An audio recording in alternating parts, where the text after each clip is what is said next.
So in this presentation, I'd like to address the housing market or lack of housing market in the UK. I'd like to start by just giving a little bit of background. Now, I think it's pretty obvious to most people, apart from maybe a few deniers, that Britain has a serious housing problem. In fact, if you don't realise Britain has a housing problem, you're probably living under this rock on Mars. Now, this problem can either be called a house shortage problem or a house price problem, whichever way you look at it, they're really just aspects of the same thing. I'd like to go on and just describe this through a few graphs just to set the scene. So here we have a graph of house prices in the UK. As you can see, back in 1973, they were about £10,000 for a house, and now it's about £230,000. It's interesting to note that the bulk of the house prices actually took place from like late 90s up till the financial crash, although they did continue on after that. This rise was actually under a Labour government, although it continued after the financial crash under the Conservatives and the Lib Dems, which really just shows it's not really a particularly party-oriented issue. This house price rise has been going on for a long time under all sorts of governments. But as you might have noticed, I'm not really allowed for inflation in this, so it's maybe more useful to look at a different graph which shows house prices versus earnings, or what multiple of average earnings does it take to buy a house in a particular year. And as you can see, typically, historically, this bumped along around about 3 times earnings you can pay for a house. And as I've said before, in the late 90s up to the financial crash, it really skyrocketed everywhere.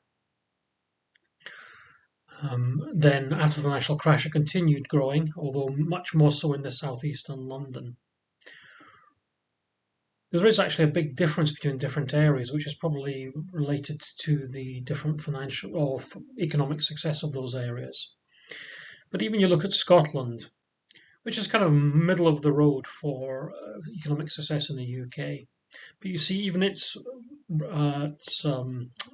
earnings multiple went from about 2.5 up to 4.5 times over this period.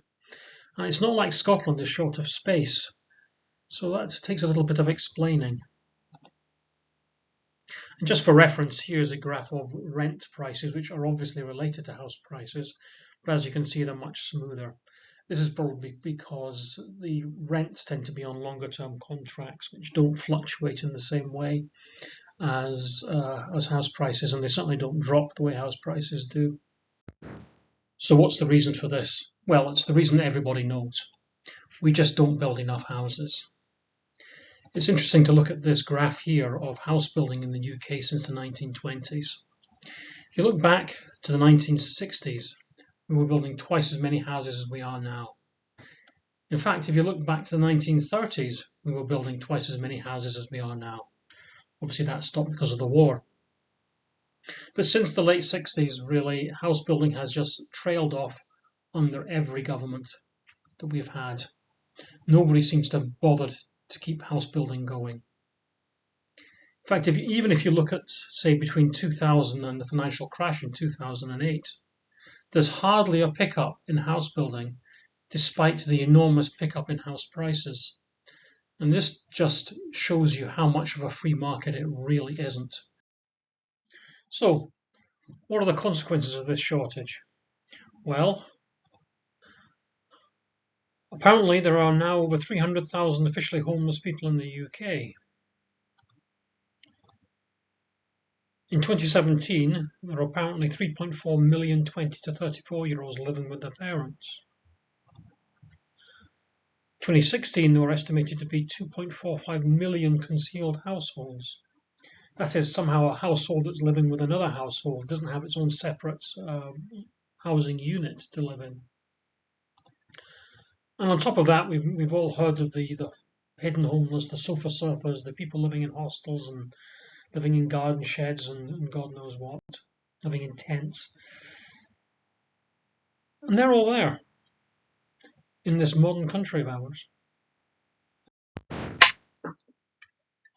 But there is another aspect of this, another set of problems that don't really seem to get discussed very much in the media. Obviously, the kind of misery of people who are living without accommodation is important, but there's also an economic toxicity to this. And I'll explain why. If you consider a rental market, just to make things easy, you've got some houses here that are being rented out to people, and these people are paying the market rate. And of course, at some point, some of these houses will become empty, but need to be let again, and certain other people will try and take tenancies, obviously offering the market rate again. Now, in this market where there's a shortage of accommodation, there's always more people looking for a tenancy than there are places available. So far, so good. Nothing to be surprising about that. Okay, so let's consider what happens if all these people get a pay rise for any reason. Broadly, not just one of them, but broadly, they get a pay rise, either through annual wage settlements or reduced taxation or increased benefits or whatever. But they've all generally got more money, which they might take away and spend on consumer goods, go to the shops, retail therapy. Or they might just go to their local hostelry and support it, which is a good thing in my opinion. Alternatively, one of these guys could have the bright idea of offering his landlord more money to secure this tenancy. And all the other people looking for this tenancy will realize they have to do the same thing. So the landlord realizes there's more money in the market and he can charge a higher rent. As after some period of time, this higher rent will percolate down to the existing tenants, maybe through annual reviews or whatever. So now, all that extra money is no longer going to the pub, it's no longer going to the shops, it's going to the landlord. So look at this in a more analytical sense. Look at this graph. Now this graph shows weekly earnings in green and rental prices in blue. And it actually shows indices, it doesn't show absolute values. So the values shown here are for rental prices or weekly earnings relative to 2011. Okay? But what you can see clearly is that apart from the break around the financial crash, rental prices are always outstripping weekly earnings. In other words, people are always paying a higher proportion of their earnings in rent.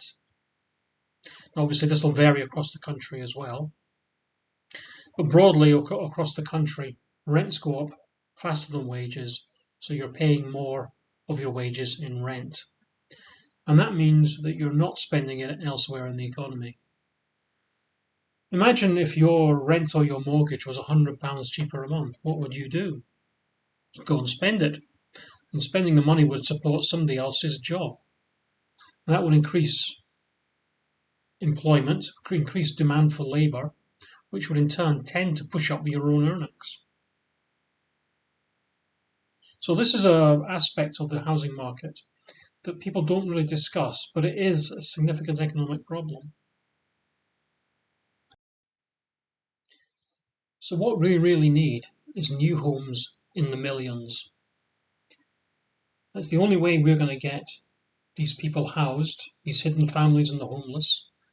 And it's the only way we're going to stop all our pay rises being sucked into our rent and our housing costs. Now, talking about millions of homes might seem a bit scary, but I'll come on to that in a minute. Now, before I carry on and discuss the million new homes, I'd like to address some of the kind of basic myths that float around the housing market, just to avoid confusion later on. So the first myth I'd like to address is that there's a million empty homes available in the UK. In fact, there aren't. There's about 750,000 homes empty in the UK at any one time, which makes about 3% of the housing stock. However, only 1 in 3 of these is empty for more than 6 months. And they're all empty for different reasons. But if you consider that, say, once every 50 years, the last owner of a house dies, then,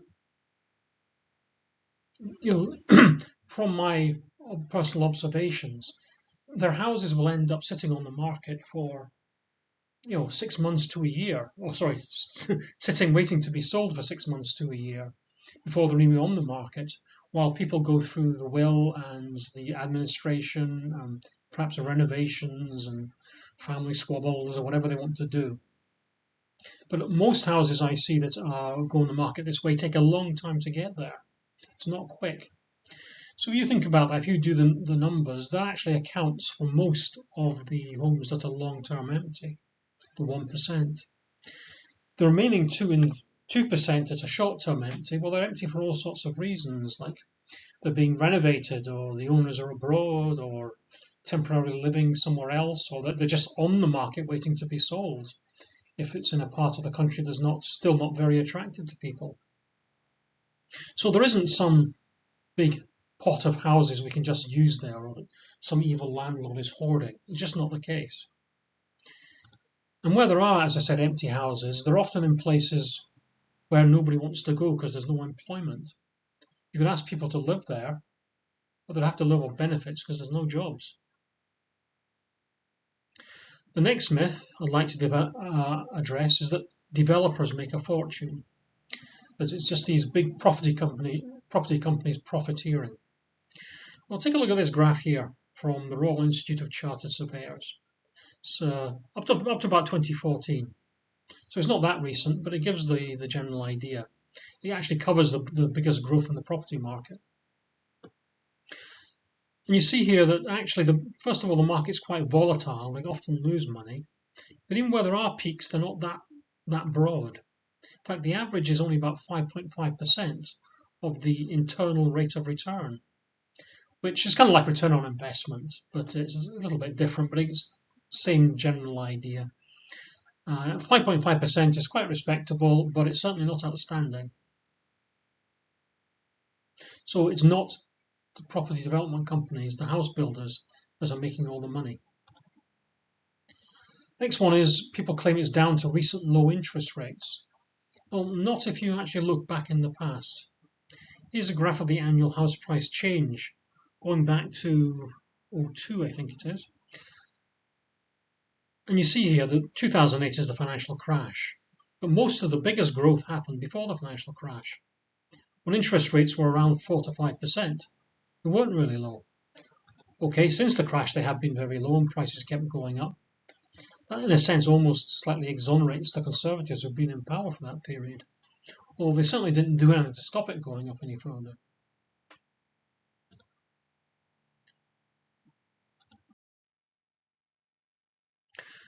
Now, here's my favourite one. There's no land to build on. This is a kind of common misconception in this country. So a lot of people kind of believe this intrinsically because they spend their lives in cities or driving along roads that are surrounded by hedges, and they go from one town to another, and everything appears to be built up. But I'm going to have a look at some data here, and this is where the data comes from, just to be clear.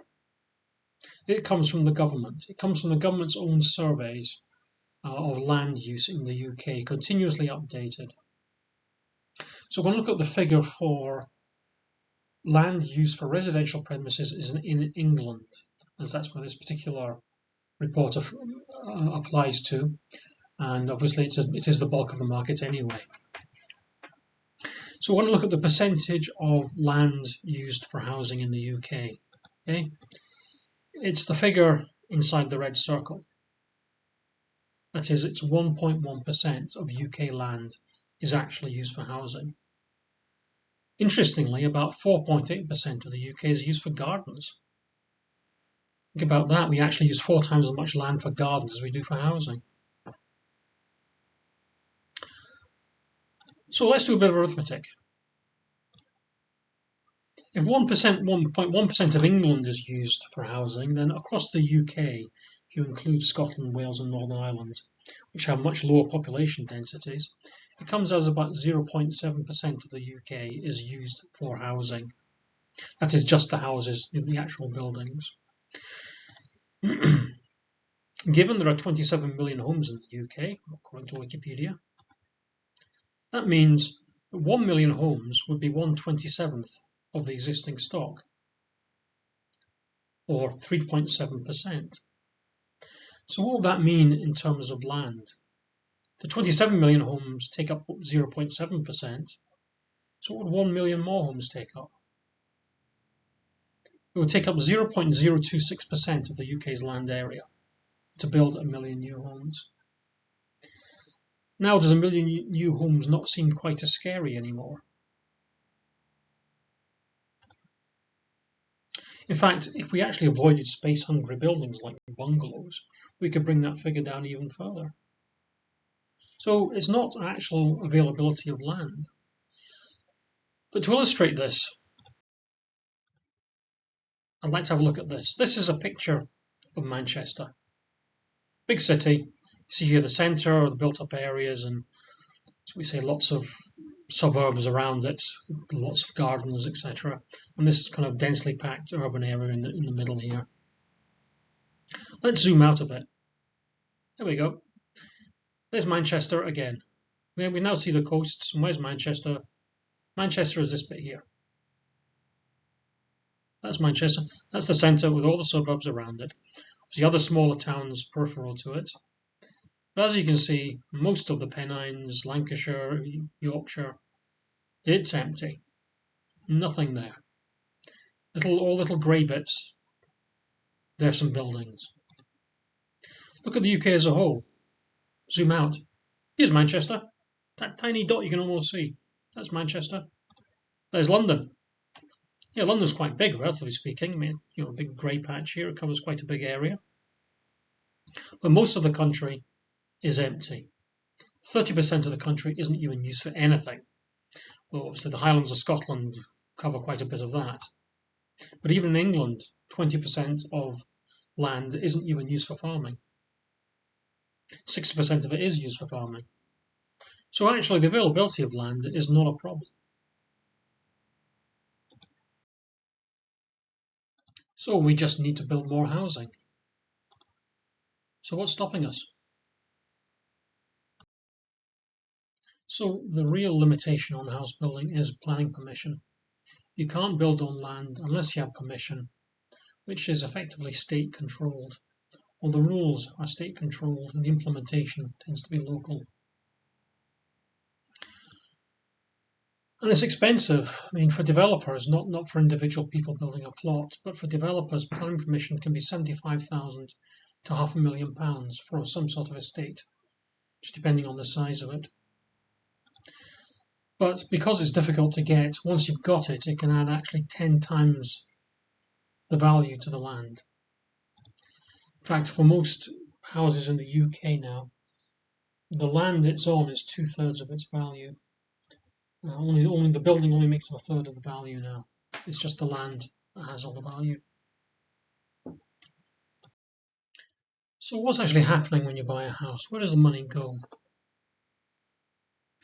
Well, let's imagine you've got an estate of houses, a young family who are looking at a particular house they want to buy.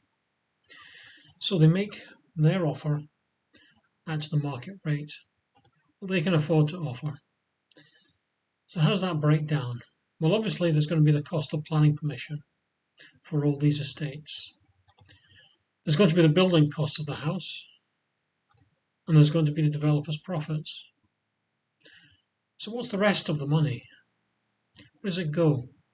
The rest of it is the cost of the land. And of course, the price of the land is based upon the landowner knowing the costs of building the houses and developer's profit and what the family can afford to pay. And they just put the price of the land to fill in the difference. If you take a look at this graph here, which is quite interesting, courtesy of James Gleeson, who does an excellent blog on this subject. You can see that actually in the UK, the value of land as opposed to the property that's on it has vastly increased, has increased much, much faster than the cost of building property. So in fact, the real culprit for all these rising house prices is in fact the rising cost of land.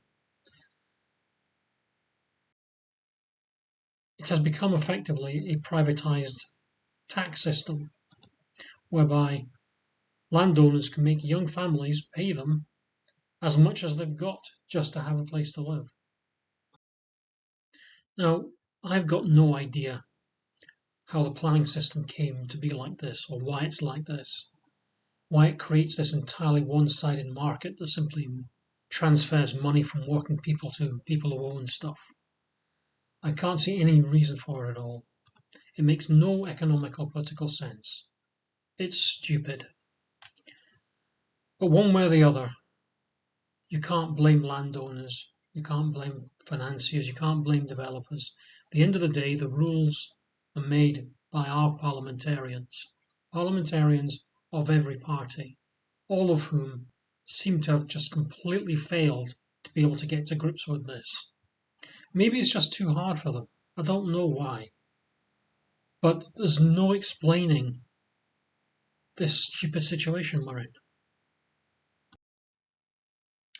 Now, I'd just like to go over some of the rather daft solutions that have been gone through over the last few years in response to the housing market. Just point out how inept most of them actually have been. So start with brownfield sites. Well, it's not fundamentally a bad idea that we should take old brownfield sites and build housing on them. You might notice that it's just not worked. I mean, they've been talking about this for 30 years. Brownfield sites are difficult to build on. They have all sorts of foundations and old plumbing. They're possibly polluted with dangerous materials. So these efforts to get people to build on them just haven't really succeeded.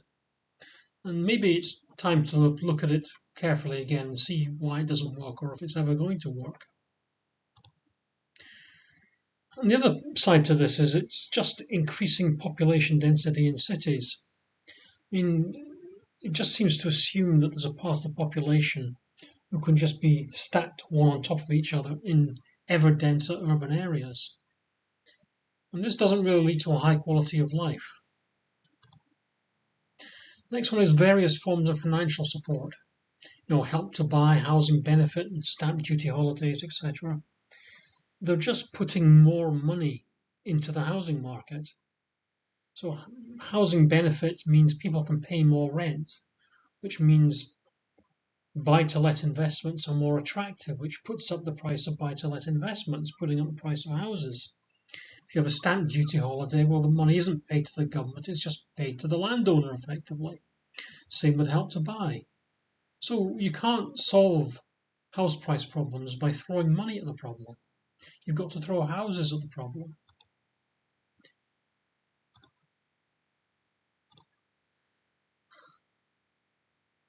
Affordable housing. Yeah, it's a really nice idea. The trouble is, there's no such thing as an intrinsic property of a house that it's affordable, especially not in a free market. I mean, all you're effectively doing is taking a chosen few and giving them 50 grand off their house or something. It's just, you could do it with social housing, certainly, but again, it's who are the chosen few who get the social housing, and if you can get your housing cheap, then why go and earn lots of money in the first place to buy a house? So these kind of inept interferences in the market, if they were done on a grand scale, might work, but doing them piecemeal really isn't going to get you anywhere. And even when you try to do it, the builders often actually avoid building social housing at the end of the day. They're claiming change of circumstance or something. So it's a really unsuccessful approach. Finally, this move to build will make building extensions easier. Yeah, so maybe you can move granny into a granny flat, possibly, but it's a bit of window dressing. It's not really going to help the problem significantly. We really need to move on to some proper solutions. So, now I would like to suggest some real solutions to the problem. Now, the obvious candidate here is planning reform. Everybody would suggest that, but this is going to be really pretty complicated, and I don't really know much about it, so I'm not going to say that much. I think reforming it would be a major task requiring a lot of time and effort by people with a lot of skills in the field. But clearly it's not fit for purpose as it is just now. Even anecdotally, when you talk to people involved or who've experienced it, it seems that the real purpose of the planning system is just to stop people building. And this is going to be a major problem in a country that has a drastic housing shortage. So something's going to have to be done. But we don't have to get stupid about it. If I just give you an example, if you imagine that you're somebody who lives in a sleepy little village in Shropshire, which in the centre has some thatched cottages that date back to the 1500s. It's got buildings and a pub from the 1800s and so on, and it's quaint and nice, and there's 100 people live in the village. Well, then suddenly one day you discover the farmer next door wants to sell his land for £20 million to a developer, where they can build 200 houses. And your little village will become a kind of carbuncle on the edge of a housing estate with masses of traffic and lots more people. Well, I can understand why you'd be pissed off. I wouldn't want that either. On the other hand, if you live in this village and somebody wants to build 5 new houses down a new lane, maybe out of sight a bit, but there'll be new houses, and you want to object to that because you want to live in a museum, well, I don't think that I or many people will have a lot of sympathy with you. So we can deal with this just with a bit of common sense. Obviously, it's going to be complicated, different situations around the country, but there are reasonable approaches that can be taken that will get houses built.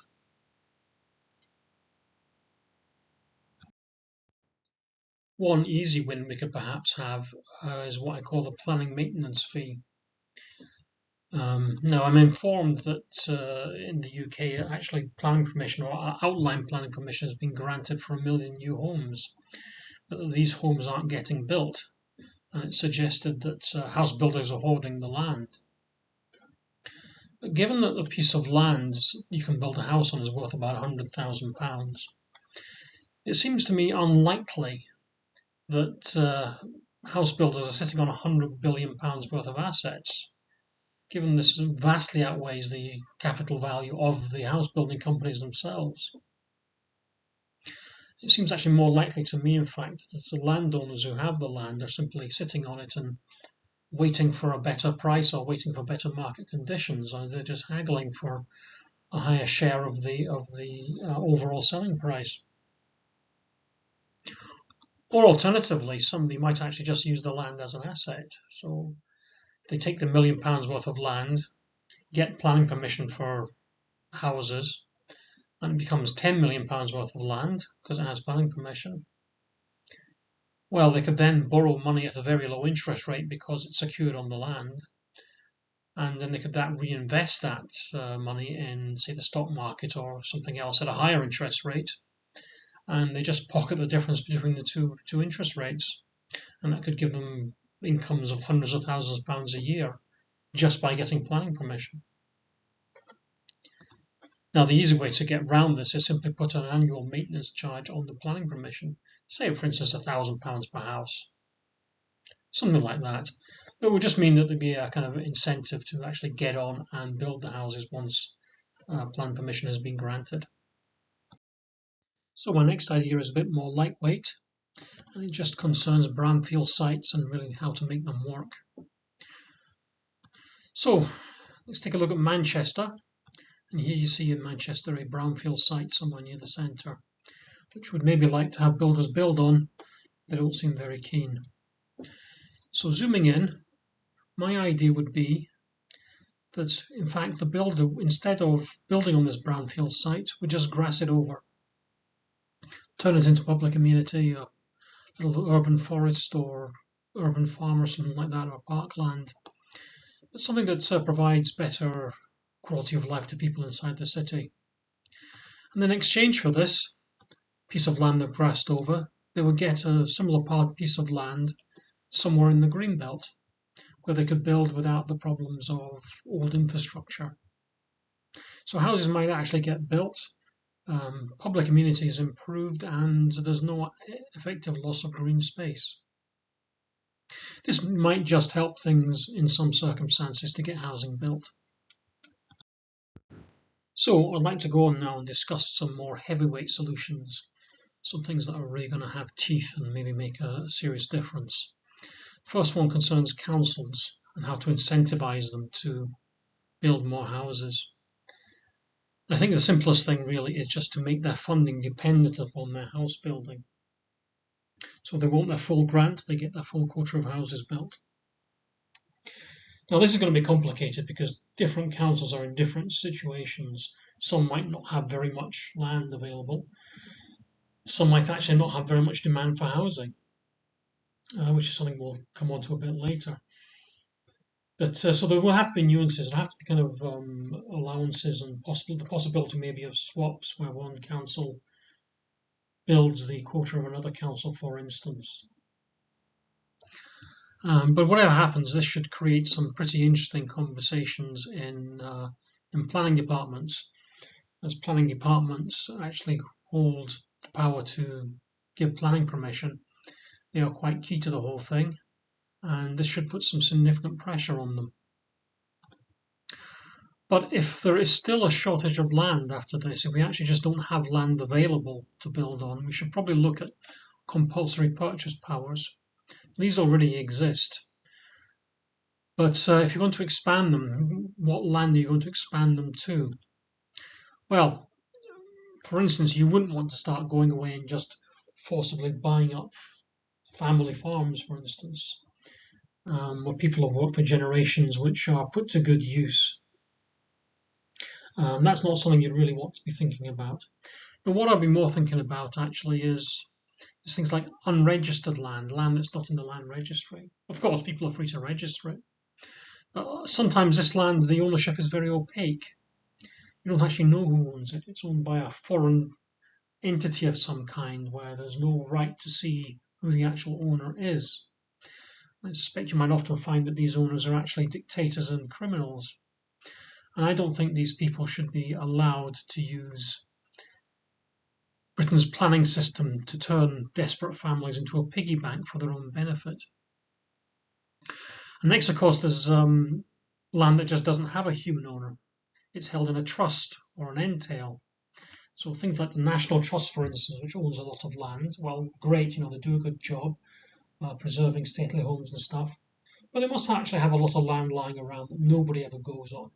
Nobody ever sees. It's just held. And when you need houses, maybe it should be used. Entails, if you don't know what they are, it's a kind of deed of trust that's used to preserve large parts of land, usually aristocratically inherited land. But essentially, the deed of trust owns the land. There is no human owner. The eldest son typically becomes the tenant-in-chief, the effective owner of the land, and not in a legal sense. So the actual owner of the land never dies because there's a bit of paper. And this has allowed these people to avoid tax for a long, long time. And I think since society created this tax dodge, they should be allowed to close it down. So I think that would be a good place to look for land if you really need it. And of course, there's some public land available as well, which maybe councils are hanging on to, or government bodies are hanging on to for no good reason, and that should be available. In fact, you can actually extend this idea as a bit of an aside here to a kind of compulsory leasing scheme for infrastructure. So, for instance, if you need land to build wind turbines, you're going to put land on a sheep-covered hillside, then we don't let landowners just charge the whole population more for electricity just because they happen to own that land. They'll be paid a rent, of course, but a market rate rent.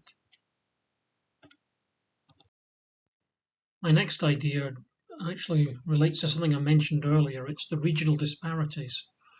Obviously, there's a lot more demand for housing in some places than others. Here's the graph we looked at earlier, just to bring it up again. Obviously, you see London, the southeast, very expensive, and other regions, housing becomes less expensive. And then, of course, this generally reflects partly the amount of space and partly the economic development of that region. If we had more regional growth that was more balanced in the UK, then all the pressure for housing won't be concentrating in a few areas, and that will make our life easier in many ways.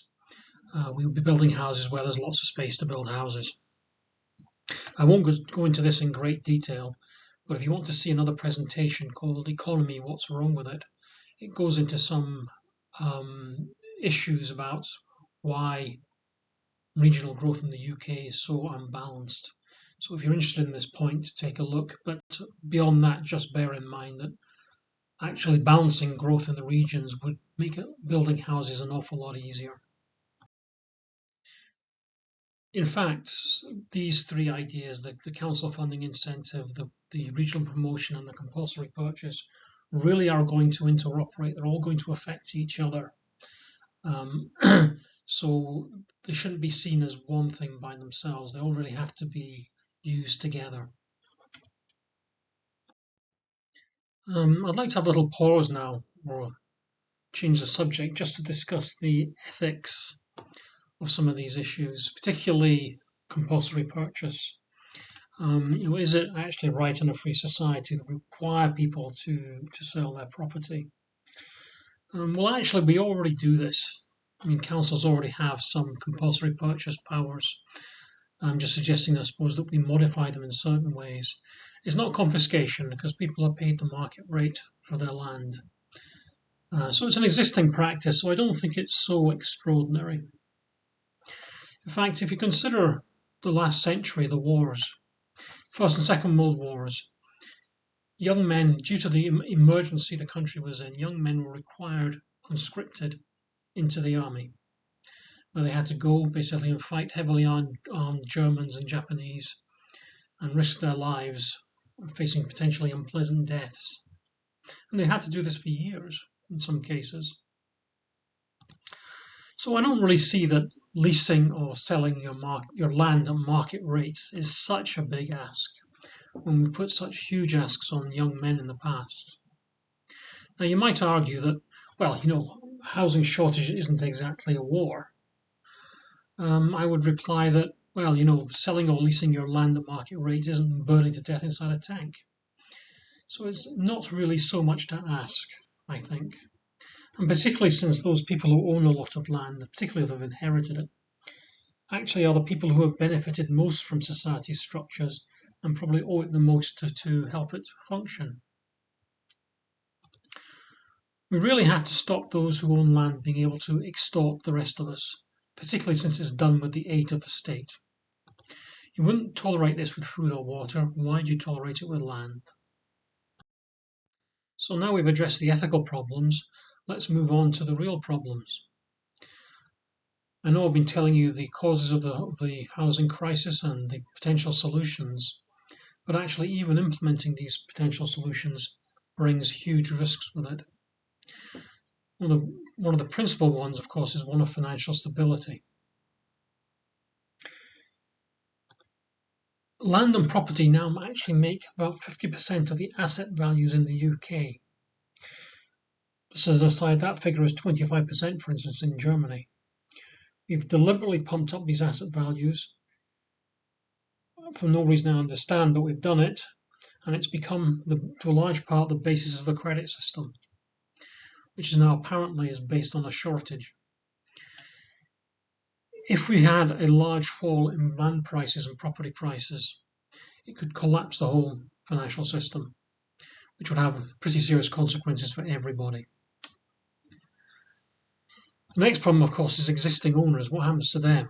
Well, some people could get put into negative equity, a lot of people, in fact. Now, in many cases, this doesn't do very much. They're still in the same house paying the same mortgage. But if they ever wanted to move their house, or if they ever had financial difficulties, it could put them in real trouble.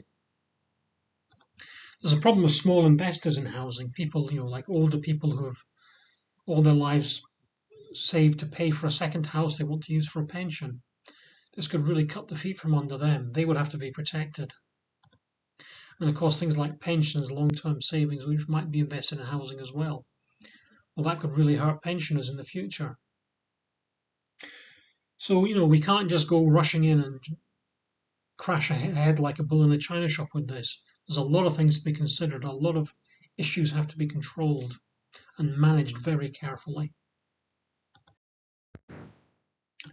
So the reality is that we might actually have to look for a price freeze rather than a price fall. Just control the number of properties coming onto the market to stop prices going up and let wage inflation do the work of bringing prices into the reach of ordinary people and young people. Maybe because we could tolerate some small level of fall, but it will have to be limited. If you just look at this here, remember the model we used of the cost of a new built house and where the money went? The reality is that if we actually allowed the price of land to fall too much, we would in fact probably have to replace it with some form of tax just to stop house prices falling beyond where the system can cope. Now, there is a benefit to this in some ways. At least the tax might go to fund schools or infrastructure or something, rather than simply going into a landowner's pocket. But yeah, it probably seems kind of insane to you now that I've spent all this time talking about house prices and land prices and how to bring them down, and then now I'm saying that we can't. We've got to keep them up. Well, I'm afraid that's just the situation we're really in. We've spent 20 years getting ourselves into this mess, and there is no way we're actually going to get out of it over a couple of years. It really is a long-term project, 5 to 10 years, to actually get our housing market straightened out without collapsing everything around it. And on that happy note, thank you very much for listening.